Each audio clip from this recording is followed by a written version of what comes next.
man. He had brought many captives home to Rome,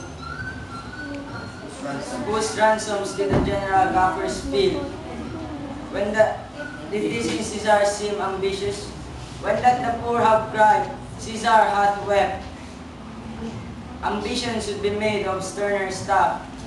Yet Brutus says he was ambitious, and Brutus is an honorable man. God did see that on the Lupercal. I thrice presented him as a kingly crown, which he did thrice refuse. Was this ambition? Yet Brutus says he was ambitious, and sure he was an honorable man. I speak not to disprove what Brutus spoke, but here I am to speak what I do know. You all did love him once, not without cause. What cause withholds you then to mourn for him?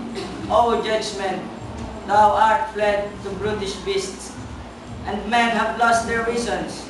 Bear with me.